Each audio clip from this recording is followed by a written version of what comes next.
अस्सलाम वालेकुम members. Likhari online magazine में खुशामदीद। उम्मीद करते हैं सब लोग खैरियत से होंगे। हाज़िर हैं हम लोग नावल तुब्बा किरण की कफ़स इसकी किस्त नंबर 2 के साथ।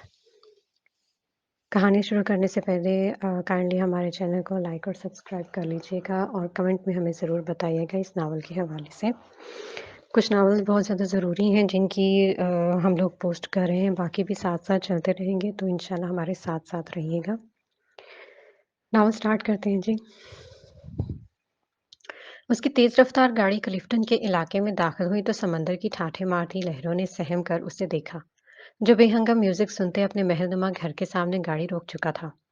उसकी आमद पर चौकीदार ने फुर्ती से घर का दाखिली दरवाजा खोला तो वो गाड़ी से उतरते उसकी तरफ बढ़ा। अस्सलाम वालेकुम साहब।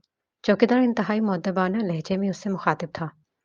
वालेकुम सलाम। गाड़ी गैराज में खड़ी करो और मुलाजिम से कहकर मेरे रूम में कॉफी भिजवा दो जल्दी। वो तेजी से उसे हुक्म देते वसी लॉन की तरफ बढ़ा जहाँ खूबसूरत घास का फर्श बिछा हुआ था। क्यारियों में लगे रंगारंग फूलों ने पल भर के लिए उसकी तवज्जो अपनी तरफ मायल की, फिर वो सर झटकते लाउंज में दाखिल हो गया। Harry, Harry! बुलंद आवाज में किसी का नाम लेते वो मुतलाशी निगाहों से इर्द गिर्द देख रहा था जब एक कुत्ता दौड़ता हुआ उसके पैरों से लिपट गया। घुटनों के बल बैठते उसके सर पर शफकत से हाथ फेरते सजावल ने चेहरे पर मुस्कुराहट सजाई। माय लव, उस जर्मन शेफर्ड की स्याह आंखों में देखते सजावल ने मोहब्बत से उसकी कमर पर हाथ फेरा तो उसके जूते चाटने लगा। इसका जिस्म भूरा और चेहरा स्याह था। जब वो सजावल को देखकर जबान निकालता तो इंतहाई भयानक लगता था, और शायद इसलिए वो उसके दिल के बेहद करीब था। तुम्हें पता है हैरी, आज मैं अपने शिकार से मिलकर आ रहा हूँ। अब्रिश अहवाद नाम है इसका। कैसा है? दिलचस्पी से उसे बताते सजावल ने सवालिया अंदाज अपनाया तो हैरी ने अपनी आगे की दोनों टांगें उठाते जबान बाहर निकाली। उसकी हरकत पर वो कहकहा लगाकर हंसा। मेरी और तुम्हारी पसंद बहुत मिलती है। उसके भूरे बालों को सहलाते वो अब्रिश की गर्दन में लटकते उसके नाम के लॉकेट के बारे में सोच रहा था, जो इस लड़की की शख्सियत को चार चांद लगा दिया करता था। फिर उसे लाड करते उठा और सीढ़ियां फलांगते अपने कमरे में चला गया जहां कॉफी का गर्म कप उसका मुंतजिर था। ये आवाज़ कैसी है? रोज़ के मुकाबले में आज उसकी आँख किसी की दर्दनाक चीखों से खुली तो वो अपनी आँखें रगड़ते बड़बड़ाते हुए उठा। कुछ नहीं सूझा। शायद किसी कैदी को डेथ सेल लेकर जा रहे हैं और वो अपनी मौत को देखकर आंसू बहा रहा है। तुम परेशान ना हो। खुर्शीद जो अपनी कमीज उतारे उसके फटे हुए दामन को पेवंद लगाने की कोशिश कर रहा था, मामूली से लहजे में बोला तो जुर्रेज ने अपनी बड़ी हुई शेव में उंगलियां फेरी। तुम गुस्ल कर आए हो? वो इसके चेहरे पर पानी के कतरे देखकर पूछ रहा था। हाँ बाबू, और ये मेरी कमीज भी तोंद का बढ़ता हुआ साइज नहीं बर्दाश्त कर पाई। वैसे जेल का खाना खाने से बंदा अच्छा खासा मोटा हो जाता है। हैरत है कि तुम अभी तक वैसे के वैसे ही हो। खुर्शीद ने हंसते हुए उसका मजाक उड़ाया तो उसने अपनी जमाई रोकी। मैं यहाँ की दाल रोटी खाता ही कब हूँ, जब भी खाई सूखी रोटी ही खाई है। खैर छोड़ो, मैं बाहर जाकर देखता हूँ कि ये क्या हो रहा है। मुझे इस कैदी की चीखें बहुत परेशान कर रही हैं।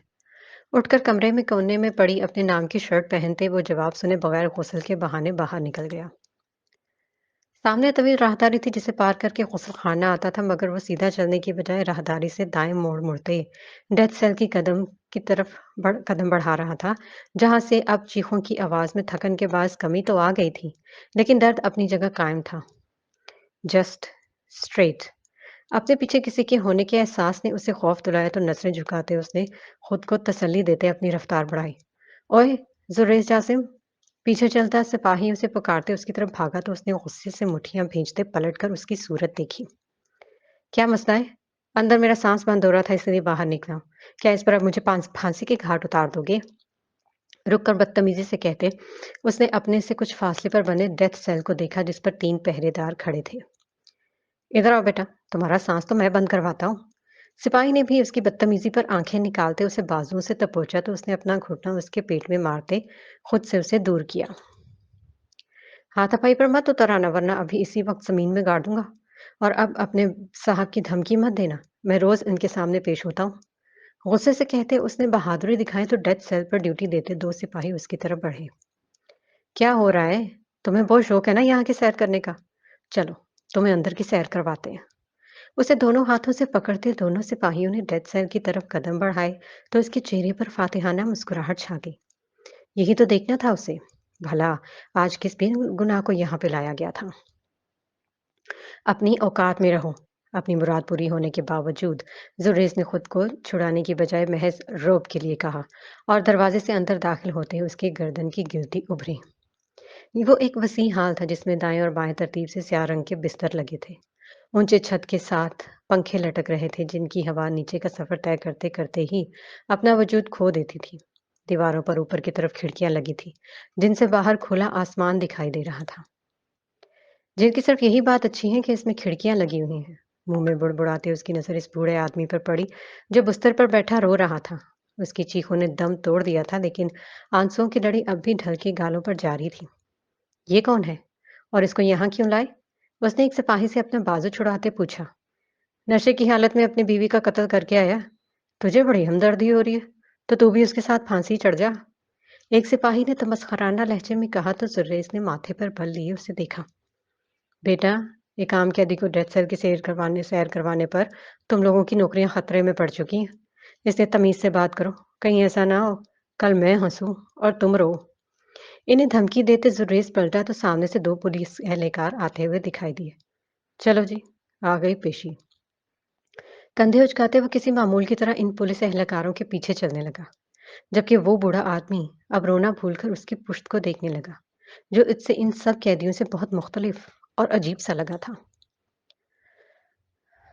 वो अपनी निगाहें अपने सफेद रंग के जॉगर्स पर टिकाए उस पब्लिक पार्क के बेंच पर तन्हा बैठी थी। दरख्त के साए तले बने इस बेंच पर लोगों की आमदोरफ्त कम ही होती थी। तभी वो अपनी तन्हाई के हमरा यहाँ आ बैठी। इसके साथ इसका बैग पड़ा हुआ था और वो नीली जीन्स के साथ गुलाबी रंग की घुटनों तक आती शर्ट सेब तन किए हुए थी। दुपट्टा हमेशा की तरह गले के गिर्द लिपटा था, जबकि बाल पोनी में कैद होने के बावजूद दिन भर की भाग दौड़ से अब बाहर निकलकर चेहरे पर बिखरने लगे थे। मैं भी देखती हूँ कौन मुझे जबरदस्ती यहाँ से निकालता है। हनूज जूतों की तरफ देखते वो खुद से हम कलाम थी। और ये सजावट, इंतहाई घटिया इंसान निकला। मुझे ऐसे पार्सल ही भिजवा देना चाहिए था। फजूल आदमी। उसे हर इंसान पर गुस्सा आने लगा तो बैग से पानी की बोतल निकालकर मुंह से लगाई। पता नहीं नफीसा फूफो कब वापस जाएंगी। ये समझ भी अपना फोन बंद करके बैठी है। बचपन से ही उसे खुद से बातें करने की आदत थी और आज भी उस आदत को बरकरार रखते फोन पर बार बार समल का नंबर मिलाती रही, मगर फोन दूसरी तरफ से बंद था। कुछ देर बाद उसका फोन गजलान के नाम से रोशन हुआ तो उसने ना चाहते हुए भी कॉल अटेंड कर ली। शुक्र है कि तुमने मेरा फोन उठाने की सहमत कर ली। फोन छूटते ही दूसरी तरफ से तंजिया कहा गया। फूफा वापस चली गई हैं? अब्रिश ने उसकी बात को नजरअंदाज करते हुए पूछा। नहीं, वो भी यही है। क्यों? गजलान ने बुरा मानते अजनबी लहजा अपनाया तो अब्रिश बेंच से उठकर चहलकदमी करने लगी। क्यों का क्या मतलब है? मुझे घर आना है और वो कब तक जाएंगी? वो परेशानी से पूछते उसने अपनी रिस्ट वॉच पर निगाह डाली जो शाम के 6 बजा रही थी। अभी तो वो आगा जान के सामने अपने बेटे की सफाइयां पेश कर रही हैं कि जुर्रेज ऐसा नहीं है वैसा नहीं है। ढिठाई की भी हद है। बेटा ना जाने कहाँ ऐश कर रहा है और माँ उनकी उसकी शान में कसीदे पड़ी जा रही हैं। और आगा जान भी तुम्हारी यहाँ से निकालने के चक्कर में इनकी हाँ में हाँ मिला रहे हैं। ड्राइंग रूम में होने वाली गुफ्तगू का खुलासा बताते गसलान का जब्त भी जवाब दे गया। कसम से यार, एक बार ये जुर्रेज मिल जाए फिर देखना उसे अपने हाथों से हलाक करूंगा। उसने गुस्से से कहा। तुम मेरे शोहर को हाथ भी नहीं लगा सकते, अब्रिश ने बेसाख्तगी से कहा और फिर खुद ही अपनी बात पर हैरान रह गई। कितना अजीब लगता है ना, जुरेज के लिए शोहर का लफ्ज इस्तेमाल करना। वो जो उसके नकूश को ठीक से पहचानती भी नहीं थी, आज जाने अनजाने में उसके रुतबे का इकरार कर गई। खजान की जबान भी चंद लम्हों के लिए कुफल सदा हो गई थी। वो कितनी ही देर खामोशी से उसकी सांसें सुनता रहा। अब्रिश, मुझ पर यकीन रखो, मैं तुम्हें इस अनचाहे रिश्ते से आज़ाद करवा दूंगा और तुम्हें इस बेवफा इंसान की तरफदारी करने की कोई ज़रूरत नहीं है। अब की बार गजलान का लहजे में खौफ वाज़ेह था। वो इसकी आवाज़ का उतार चढ़ाव महसूस कर सकती थी। मुझे सिर्फ तुमसे आज़ादी चाहिए। प्लीज़ माजी को भूलकर आगे बढ़ो और मेरा पीछा छोड़ दो। तुम्हारी वजह से मेरी ज़िंदगी मज़ीद मुश्किल में हो रही है। अपने जज्बात पर काबू पाते अब्रिश ने इल्तिजा की। तुम चाहती हो कि मैं तुम्हारी ज़िंदगी से निकल जाऊं? सच में अब्रिश? वो महवी हैरत था। अब्रिश ने गहरा सांस अंदर खींचते एक निगाह दरख्त पर बैठे परिंदे पर डाली जो कभी एक टहनी पर बैठता और कभी उड़कर दूसरी टहनी पर जा बैठता। हाँ, मैं यही चाहती हूँ कि तुम मेरी जिंदगी से निकल जाओ। یہ الفاظ ادا کرنا اس کے لیے مشکل ترین تھا، لیکن دل پر پتھر رکھتے اس نے سختی سے مقابل کی خوش فہمیاں دور کی۔ اوکے، سمجھو نکل گیا، یہ کہہ کر دوسری طرف سے فون بند کر دیا گیا، جبکہ وہ ایک نگاہ ڈوبتے ہوئے سورج پر ڈال کر واپس بیٹھ گئی۔ کتنی عجیب بات ہے کہ شوہر من پسند نہ ہو تب بھی اس کے خلاف بات کرتا ہر شخص برا لگتا ہے، اور اس کی غیر موجودگی میں بھی اپنے دل کی حفاظت کرنے کا دل چاہتا ہے۔ اپنے احساسات کو زبان دیتے اس نے بیگ سے کورس کی کتاب نکالی اور پڑھنے لگی۔ یار میرے دوست نہیں ہو، پلیز بس تھوڑی دیر سی مدد کر دو، یہ اسائنمنٹ بنا دو ورنہ ٹیچر پوری کلاس کے سامنے میری بےعزتی کریں گی۔ اپنے سامنے رکھے نوٹس کے انبار کو دیکھتے زمل نے صوفے پر بیٹھے لڑکے سے درخواست کی، جو 19 سال کے لگ بھگ تھا۔ گھنگریالے بال، دودھ جیسی سفید رنگت اور میرون رنگ کی ٹی شرٹ اور سیاہ ٹراؤزر پہنے وہ اپنی چھوٹی چھوٹی آنکھوں سے زمل کی کتابوں کو دیکھ رہا تھا۔ حمزہ، یار بنا دو نا، ورنہ ابھی غسان بھائی سے تمہاری شکایت کر دوں گی کہ ان کا چارجر تم نے گم کیا تھا۔ زمل نے اپنی بات منوانے کے لیے اسے دھمکی دی تو وہ صوفے سے اٹھ کر اس کے پاس بیٹھا۔ چپ کر جاؤ، اور خبردار جو غسان بھائی کو کچھ بتانے کی کوشش کی، ورنہ میں بھی تمہارے سارے راز ان کے سامنے اگل دوں گا۔ اس کے ہونٹوں پر انگلی رکھتے حمزہ نے اسے ڈرانا چاہا تو زمل نے سر ہلا دیا۔ اچھا، یہ سب میں اپنے گھر جا کر دوں گا، کیونکہ اگر تمہاری امی نے مجھے یہاں بیٹھے دیکھ لیا تو ہم دونوں کو جوتے پڑنے ہیں۔ وہ تو شکر ہے ابھی نفیسہ آنٹی کی وجہ سے سب مصروف تھے، اس سے مجھے تم سے ملنے کا موقع مل گیا۔ ویسے کاش موقع نہ ہی ملتا۔ اسائنمنٹ پیپر اور پین اٹھاتے حمزہ نے منہ بسورا تو زمل بے اختیار ہنس دی۔ زیادہ باتیں نہ بناؤ، پتہ بھی ہے کل کتنا بور ہوئی تھی میں، اور ابرش آپے بھی میرے ساتھ نہیں کھیل رہی تھی۔ اس کے غائب ہونے کا شکوہ کرتے زمل نے آنکھوں میں نمی لائی تو وہ زور سے ہنسا۔ وہ ہم دونوں کی طرف فارغ نہیں ہے جو کھیلتی رہیں، اور سنو، تم بھی انہیں تنگ نہ کیا کرو، سنجیدگی سے کہتے حمزہ باہر کی طرف بڑھا، مگر کمرے میں داخل ہوتے غزنان نے اسے رکنے پر مجبور کر دیا۔ حمزہ، زمل، غزنان جو زمل کو چائے کا کہنے آیا تھا ان دونوں کو ساتھ دے کر ٹھٹکا۔ جی بھائی، میں زمل کو ایک ٹاپک سمجھانے آیا تھا، آپ سب مصروف تھے تو میں سیدھا یہاں ہی آ گیا۔ حمزہ نے اپنے ہاتھ میں پکڑے نوٹس کی طرف اشارہ کرتے کہا تو غزنان نے زمل کو دیکھا جو بیڈ پر سر جھکائے خاموش سی بیٹھی تھی۔ دیکھو، میں جانتا ہوں کہ تم سچ کہہ رہے ہو اور تم دونوں کسی بری نیت سے یہاں نہیں تھے، لیکن اب تم دونوں بڑے ہو گئے ہو اور یوں ایک دوسرے کے کمرے میں آنا جانا غلط ہے۔ اگر میری جگہ پھپھو تمہیں یہاں دیکھ لیتی تو انہوں نے کیا سوچنا تھا؟ سختی کرنے کی بجائے حمزہ کے کاندھے پر ہاتھ رکھتے اس نے نرمی سے سمجھایا تو وہ شرمندہ سا پلٹ کر زمل کو دیکھنے لگا۔ بھائی، میں جھوٹ ہی بول رہا ہوں، میں اسے ٹاپک سمجھانے نہیں بلکہ اس سے ملنے آیا تھا۔ یہ میری بہنوں کی طرح ہے اور میں بس خیریت پوچھنے آیا تھا۔ غزلان کے نرم لہجے سے متاثر ہوتے حمزہ نے سچ بولا تو غزلان کے ماتھے پر شکنیں ابھری۔ آج کل کے دور میں لڑکے اور لڑکیوں کا ایک دوسرے کو بہن بھائی بنا لینا دنیا کا سب سے بڑا دھوکہ ہے، اور یہ دھوکہ انسان کسی اور نہیں بلکہ خود کو دے رہا ہے۔ لیکن ابھی تم چھوٹے ہو، اس لیے بس اتنا سمجھ لو کہ آئندہ اگر میں نے تمہیں اپنی بہن کے کمرے میں دیکھا تو صحیح سلامت پیروں پر واپس نہیں جانے دوں گا۔ چلو، شاباش، گھر جاؤ، اسے سمجھاتے آخر میں غزلان نے اسے جانے کا کہا تو وہ زمل کے نوٹس وہیں چھوڑتے تیزی سے باہر کی طرف بھاگ گیا۔ سوری بھائی۔ حمزہ کے جانے کے بعد غزلان نے اسے گھورا تو وہ منمنائی تھی۔ خیر ہے، آئندہ خیال رکھنا، عورت کو اپنا وقار تو ہونا چاہیے کہ کوئی نامحرم اس کے روب کی وجہ سے اس کے کمرے میں داخل نہ ہو سکے۔ مجھے کبھی دیکھا ہے ابرش کے کمرے میں جاتے ہوئے؟ اسے ڈانٹنے کی بجائے غزلان نے نپے تلے الفاظ میں اسے سمجھایا اور چائے بنانے کا حکم دے کر چلا گیا، جبکہ زمل نے بیڈ پر اپنی چیزیں سمیٹتے اپنی ننگ آنکھیں صاف کی۔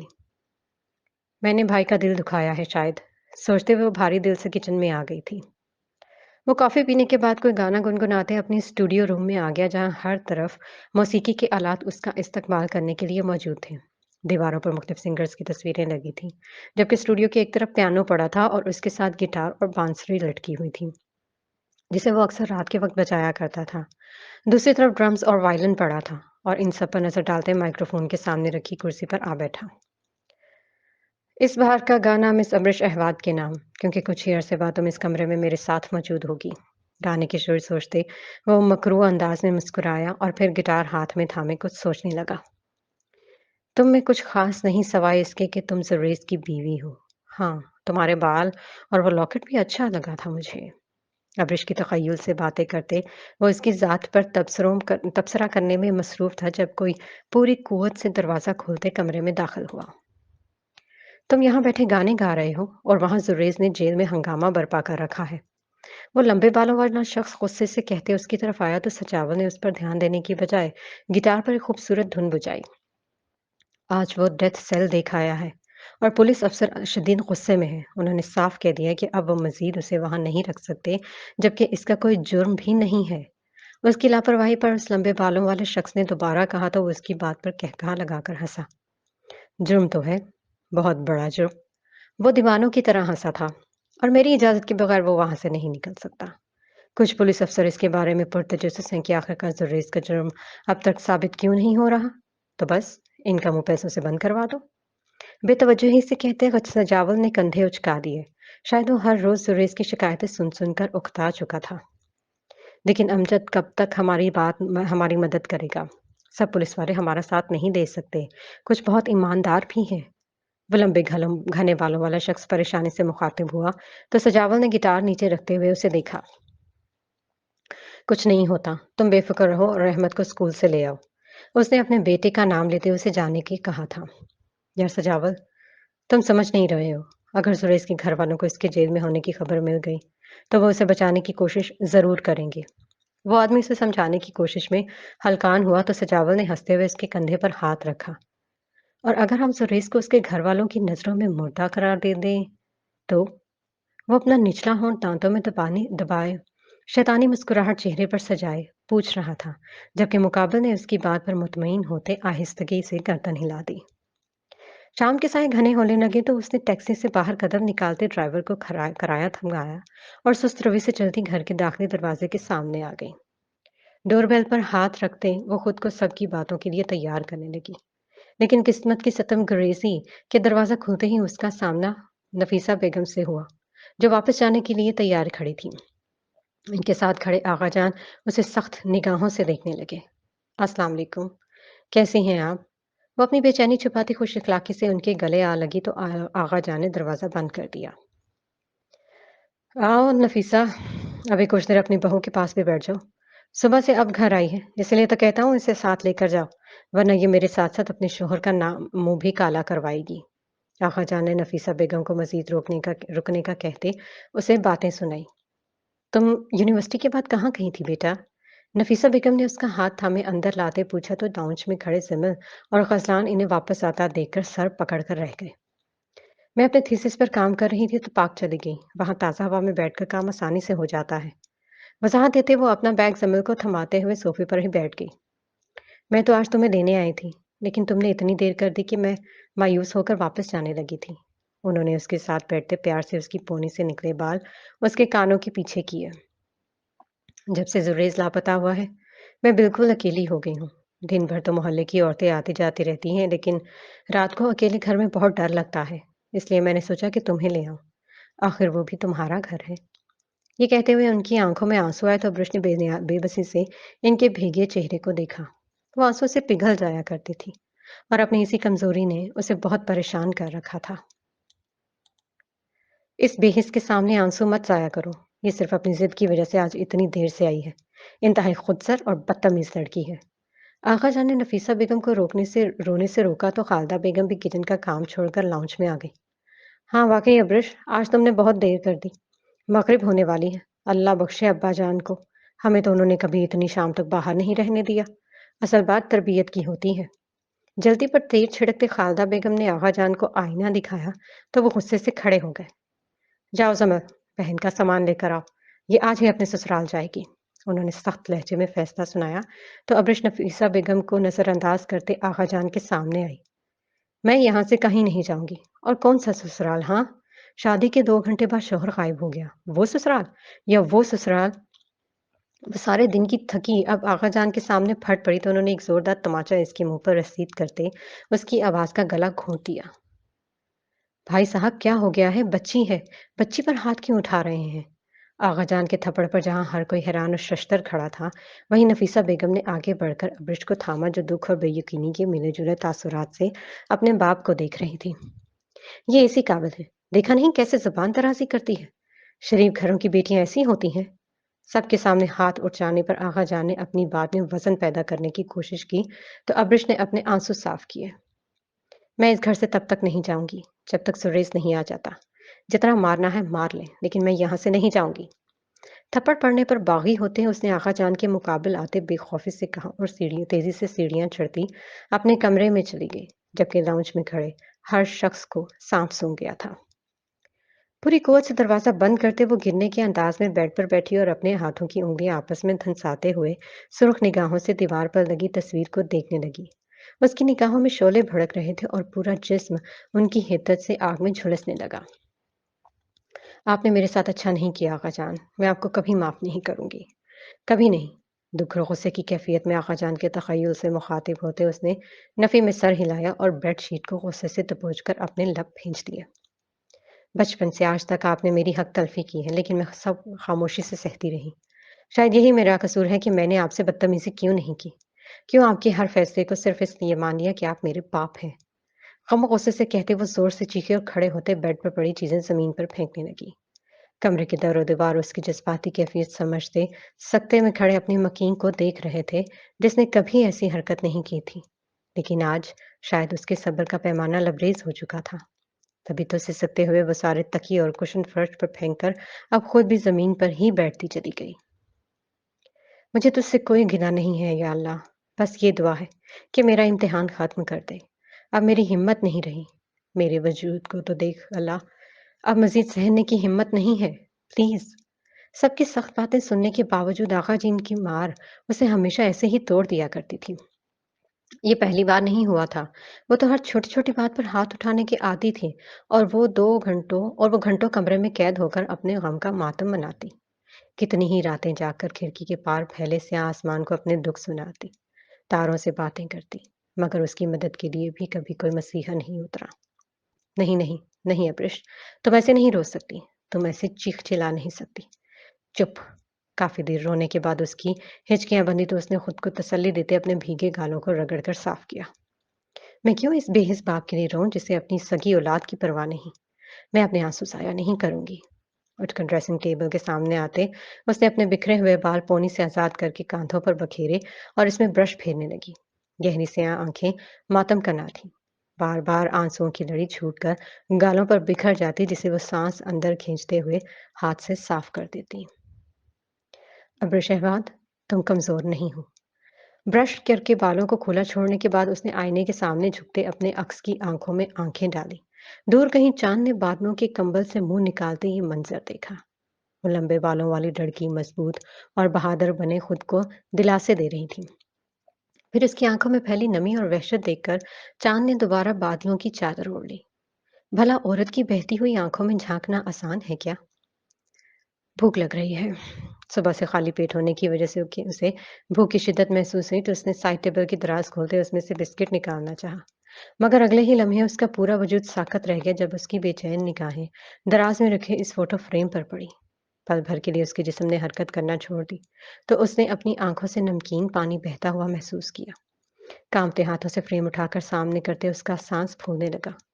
वो इसकी शादी की तस्वीर थी। सुर्ख रंग के लहंगे में मलबूस वो उदास सी लड़की यकीनन वही थी, और उसके साथ स्याह शेरवानी में लड़का जुर्रेज जासिम था जो मुस्कुराते हुए अब्रिश की जानिब देख रहा था। बेख्तियार ही अब्रिश ने अपनी उंगलियां उसके मुस्कुराते चेहरे पर लगाते उसके लम्स को महसूस करना चाहा। फिर अगले ही लम्हे करंट खाकर अपने हाथ पीछे करते उसने फ्रेम दूर फेंक दिया, जो टूटकर रेजा रेजा होते हुए फर्श पर बिखर गया। ये यहाँ किसने रखा? ये तस्वीर मेरे कमरे में कहाँ से आई? डर के एहसास से इर्द-गिर्द देखकर उसने स्याह टूटी उसकी उसने एक निगाह टूटी कुर्सियों पर डाली, फिर झुककर कांच के टुकड़ों से तस्वीर निकालते उसे 2 टुकड़ों में तकसीम करते कूड़ेदान में डाल दिया। मैं अपने दिल में तुम्हारे लिए कुछ भी महसूस नहीं करना चाहती, क्योंकि निकाह होने के बावजूद तुमने मुझे कभी इसका हक नहीं दिया, बल्कि तुम तो शायद मुझे भूल भी चुके हो। अपनी कम-मायगी पे तंज़िया सोचते हुए मज़ीद वहाँ रुकने के बजाय खाना लेने की नीयत करते कमरे से निकल गई, जबकि कूड़ेदान में पड़ी वो तस्वीर अब भी यूँ ही मुस्कुरा रही थी जैसे उसे अब्रिश की बेवकूफ़ाना हरकत से कोई ख़ास फ़र्क ना पड़ा हो। परफ़ेक्ट। चॉकलेट केक पर मोमबत्ती जलाते उसने मुस्कुराते हुए अपनी कोशिश को दाद दी और फिर साथ खड़ी ज़मील को देखने लगा जिसने प्लेट्स और छुरी मेज़ पर रख दी थी। भाई, ये कैंडल हवा से बार-बार बंद होगी, इसीलिए इसे बुझा दें। हथेली का प्याला बनाकर मोमबत्ती के इर्द-गिर्द रखने के बावजूद जब हवा ने मोमबत्ती की रोशनी को मद्धम किया तो वो बेचारगी से बोली, नहीं, तुम जाकर अब्रिश को ऊपर ले आओ छत पर। छत पर तेज हवा होने के बावजूद जमल की बात का इनकार करते उसने हुक्म दिया तो वो सीढ़ियों की तरफ भाग गई, जबकि खजलान ने आसमान पर चमकते चांद को देखते एक गहरा सांस लिया। बस अब रिश का मूड ठीक हो जाएगा, दिल में सोचते उसने अपने बाल यूं ही संवारे। लेकिन फिर हवा की तेज लहर ने केक पर चमकती मोमबत्ती की टिमटिमाती रोशनी को कब्र में उतारा, तो वो माचिस से तीली जलाते उसे दोबारा रोशन करने लगा। ये मोमबत्ती भी बिल्कुल मेरी मोहब्बत की जैसी है, जो आजमाइशों की तेज हवा पर अपना वजूद खो बैठी। दुनिया को क्या पता कि इसे बुझ जाने का कितना गम है। कोशिश के बावजूद जब वो इसे रोशन न कर पाया तो बेबसी से सोचते उसने माचिस की तीली नीचे फेंकते पांव से मसल दी। इस वक्त छत पर क्या काम है यार? तभी उसके कानों से अब्रिश की आवाज टकराई, जो उकताहट के मारे जमल से छत पर आने की वजह पूछ रही थी। आप चलें तो। जमल ने इसरार किया तो अब्रिश ने सीढ़ियां चढ़ते जब कदम छत पर रखा तो हैरान रह गई। ये केक किस खुशी में? अपने सामने अपना पसंदीदा केक देकर उसकी हैरानी में समोए गसलान से पूछा। सरप्राइज! ज़ुबैर ने शरारत से कहते अब्रुश को पीछे से अपनी बाहों के हिसार में लिया, तो वो स्पार्ट चेहरे से बस गसलान को देखती रही।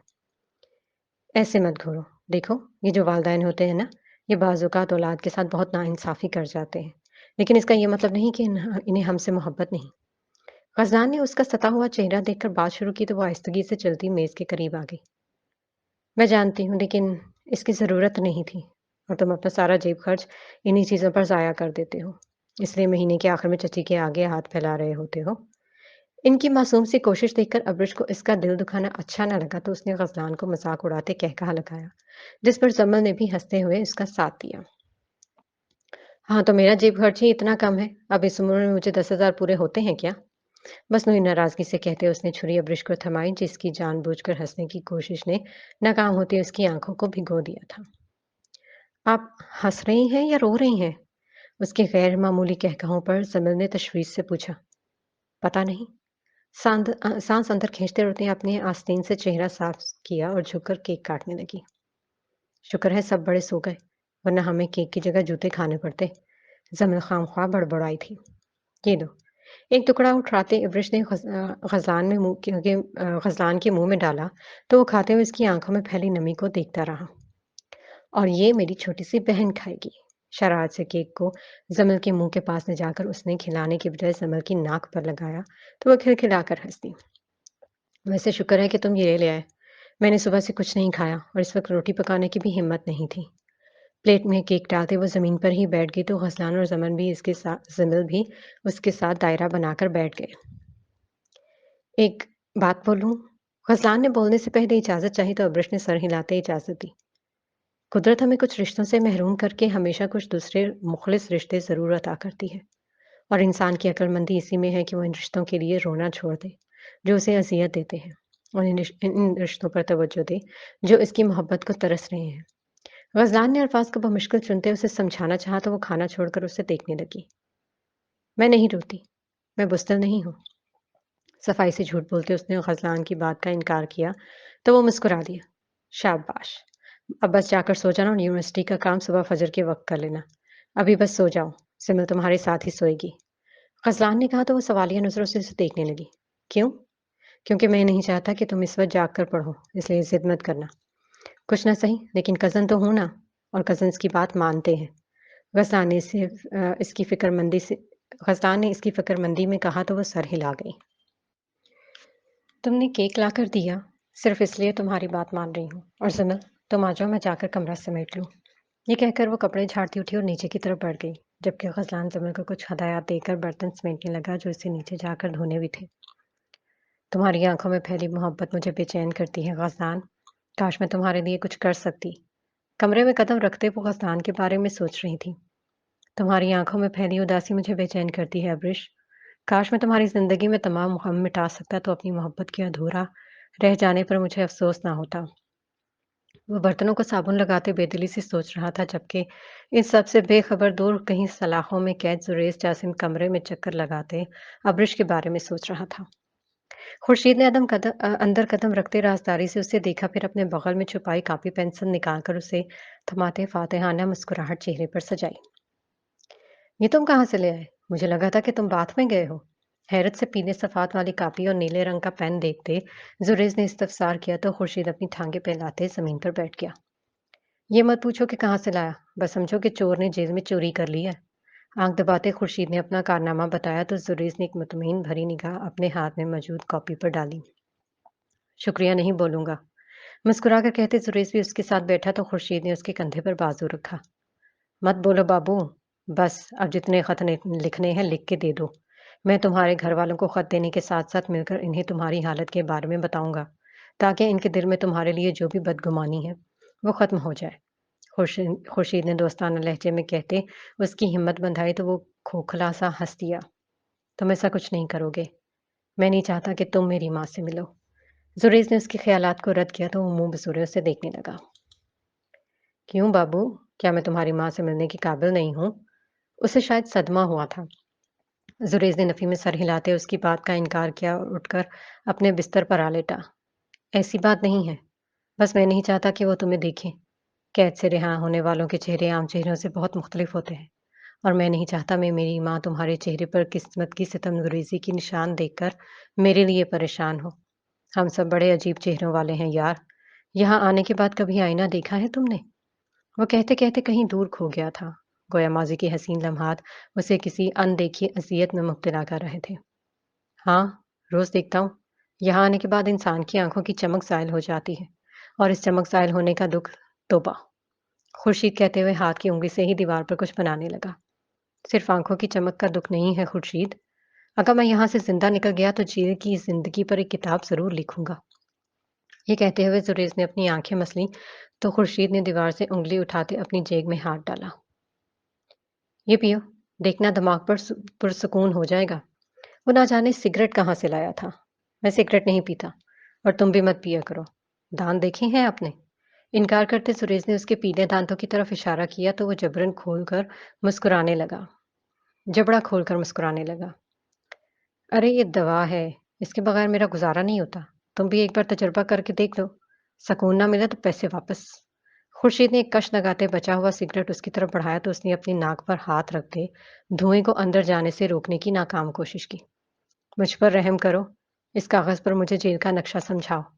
उठकर कापी उसकी गोद में रखते जुरेज ने पेन उसे थमाया तो वो खुर्शीद ने पूरी आंखें खोलते हैरत का मुजाहिरा किया। क्या मतलब? तुम कहीं भागने का तो नहीं सोच रहे? उसे अनजानी सी खुशी हुई तो जुरेज ने सर हिलाया। इस बार सोच रहा हूँ कि खतरा मोल ही ले लूं। उम्र भर यहाँ कैद रहने से बेहतर है कि भागने की कोशिश करूं।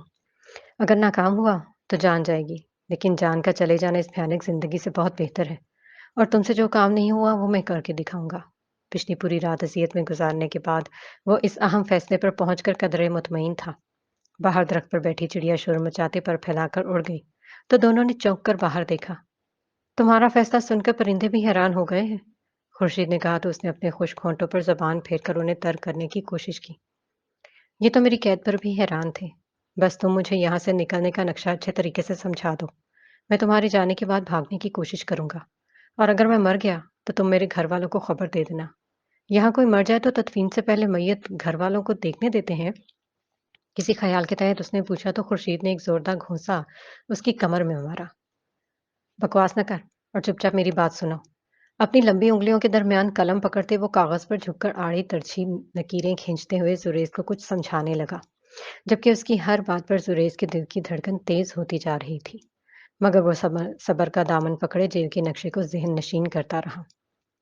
अब्रिश बेटा, तुम यहाँ क्या कर रही हो? फजर की नमाज अदा करने के बाद वो ठंडी फिजा में सांस लेने के लिए लॉन में आ गई थी तो कुछ देर बाद नफीसा बेगम हाथ में तस्बीह थामे उसके पास आई। सूरज के तलू होने का मंजर देख रही हूँ, कितना खूबसूरत है ना? आसमान के मशरिक से मुंह निकालते सूरज से नजरें हटाते उसने फूफो को देखा जो उसके साथ साथ चलने लगी थी। वाकई ये बहुत हसीन है, लेकिन पता है उसकी सबसे अच्छी बात क्या है? आसमान पर नजरें टिकाए उन्होंने सवाल किया तो वो उन्हें देखने लगी। वो इसके शौहर की माँ थी, वो इसकी सास थी। न जाने यकीन करना इतना मुश्किल क्यों था? क्या? खुले बाल चेहरे पर बिखरे तो उसने उन्हें कानों के पीछे करते अपनी तवज्जो ऊपर फैले रंगों पर मरकूज कर ली। ये रात के घुप अंधेरे के बाद एक खुशगवार सुबह रोशन करने में कामयाब हो जाती है। हमारी जिंदगी में भी कुछ लोग सूरज की मानिंद होते हैं, जिनकी रोशनी हमारे तारीक जिंदगी को नूर से मुनव्वर कर देती है। नफीसा बेगम ने मोहब्बत भरे लहजे में कहा और फिर इसका हाथ थाम कर लॉन के एक तरफ रखी कुर्सियों की जानिब आ गई। आप भी सिंड्रेला की कहानियों पर यकीन रखती हैं कि कोई शख्स आकर हमारी ज़िंदगी को रोशन कर देगा? उनके ख़्यालात सुनते उसे कदरे हैरत हुई तो वो मुस्कुरा दी। ऐसी बात नहीं है, तुम सिंड्रेला जैसी नहीं हो। वो तो ज़ुल्म सहकर किसी शहज़ादे के इंतज़ार में बैठ गई थी, लेकिन तुम हकीकत में रहने वाली लड़की हो। मुझे तुम जैसे पुरएतमाद लड़कियाँ ही पसंद हैं। लेकिन बेटा, अगर एक इंसान सब कुछ अकेले कर सकता होता, तो अल्लाह ताला रिश्ते क्यों बनाता? तुम अकेले मुकम्मल नहीं हो सकती, जब तक कि तुम्हारा शौहर तुम्हारे साथ ना हो। तुम समझ रही हो ना? उन्होंने कुर्सी पर बैठते उसे भी बैठने का इशारा किया तो वो ना चाहते हुए भी उनके सामने बैठ गई। शौहर के लफ्ज़ पर ना जाने उसका दिल टूटने क्यों लगता था। वो शौहर जो निकाह करते ही गायब हो गया, शायद उसे कोई और लड़की पसंद थी और आपने उसके साथ ज़बरदस्ती की। तभी तो उसने आज तक पलट कर वापस नहीं देखा, बल्कि शायद वो दूसरी शादी भी कर चुका हो। आखिर वो कई साल अमेरिका में रह रहा है। वो इसे अंदर की तलखी छुपा ना सकी तो नफीसा बेगम ने उसका हाथ अपने हाथों में लिया। मेरा दिल कहता है वो किसी मुश्किल में है। मैंने तुम्हारे बाप की बहुत मिन्नत की लेकिन वो उसे ढूँढने को तैयार ही नहीं। मगर मैं जानती हूँ कि मेरा बेटा भागा नहीं है और वो अपनी मर्ज़ी के बगैर कोई काम नहीं करता। इसलिए इस गलतफ़हमी को दिल से निकाल दो कि इसने किसी दबाव में आकर तुमसे शादी की। इंतहाई नरमी से समझाते नफीसा बेगम ने उसकी आँखों में नमी देखते अपनी ज़ुबान रोकी। आप तो अपने सगे बेटे की वकालत ही करेंगी ना? लेकिन मैं आँखों पर पट्टी बाँध कर नहीं जी सकती। दुआ करें कि वो वापस लौट आए, क्योंकि मैं खुद से इस रिश्ते से आज़ाद करना चाहती हूँ। वो नफीसा बेगम की किसी बात को खातिर में लाए बगैर सख्ती से बोली थी। क्या तुम होश में तो हो? नफीसा बेगम को इसकी बात पर धचका लगा तो उसने ऊपर देखा जहाँ सूरज अब वाज़ेह होने लगा था और परिंदों के नगमों के सुर भी फिज़ा में बिखरने लगे थे। आप क्या चाहती हैं कि मैं सारी ज़िंदगी एक बेवफ़ा शख्स के इंतज़ार में गुज़ार दूँ? रोज़ सुबह उठते ही सबसे पहले आईने के सामने खड़े होकर खुद को लोगों की बातों के लिए तैयार करती हूँ। पहले तो सिर्फ़ आका जान और ताई मुझे मनहूस कहते थे, लेकिन अब मोहल्ले वाले भी कहने लगे हैं। साथ वाली खाला रशीदा पता है क्या कहती हैं? कि देखो, ये मनहूस पैदा होते ही अपनी माँ को खा गई और फिर निकाह के बाद शौहर को भी नहीं बख्शा। सबको लगता है मेरी नहूसत की वज़ह से ज़ुर्रेज़ गायब हुआ है। हालाँकि मैं तो इससे शादी भी नहीं करना चाहती थी। वो स्कूल के बाद ही अमेरिका चला गया था और मैं उसे जानती तक नहीं थी। फिर आप सबकी ज़िद ने हमें शादी करने पर मजबूर कर दिया। वो मुझसे शादी नहीं करना चाहता था, उसने उसने खुद मुझे ये बात बताई थी। वो एकदम फट पड़ी तो फूफो ने उसकी आखिरी बात पर हैरत से देखा। ये कब कहा उसने?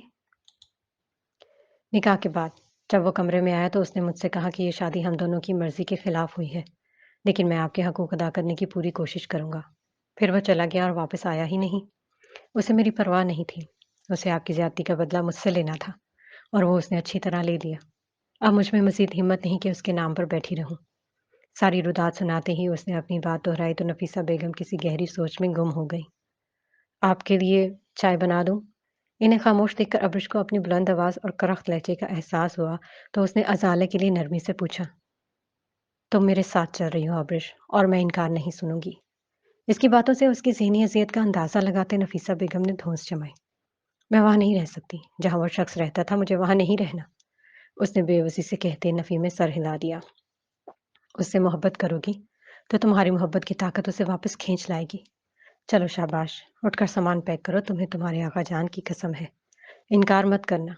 उसके सर पर हाथ रखते उन्होंने आका जान की कसम दी तो वो अपने लब कुचलकर रह गई।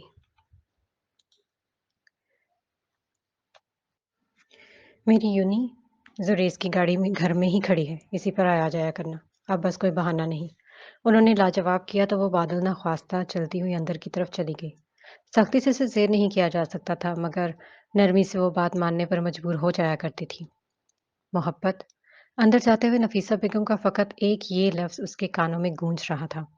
सुरेश जासिम और मोहब्बत दोनों एक साथ कितने अजीब लगते थे। अमेरिका की सरजमीन पर वाकई ग्रीन बे नामी शहर में वाकया ग्रीन बे नामी शहर में मौजूद कॉफ़ी शॉप में मामूल के मुताबिक गहमा गहमी थी। फॉक्स रिवर के किनारे वाक़ई ये शहर लोगों की बेहतरीन रिहाइशगाह था। 1 लाख से ज़ायद आबादी अपने अंदर समोए ये इलाका बहुत शान-ओ-शौकत से खड़ा था।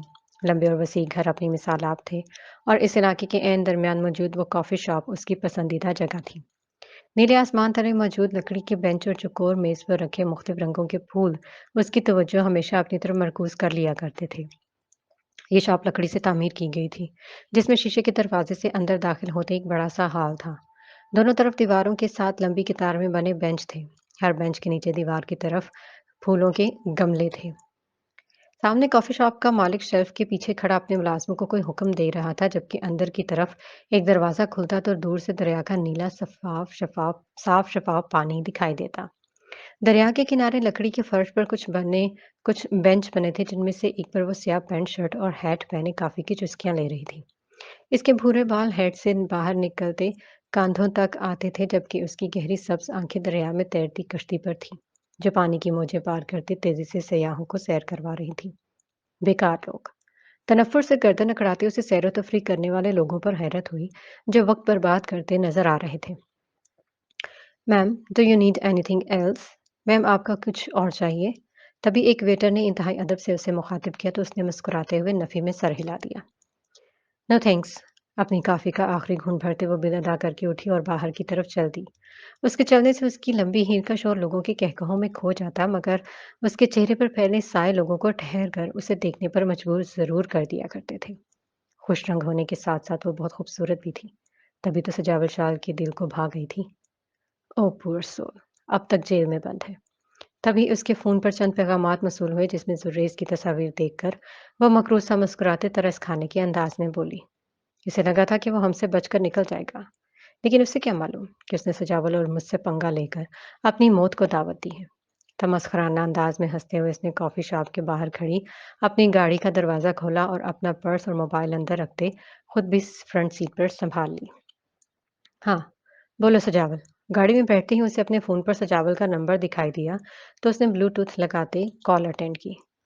हाँ, हाँ, ड्रग्स की क्वालिटी ठीक नहीं थी। ठीक है, तुम पाकिस्तान से फ़ारिग होकर यहाँ चक्कर लगा लो।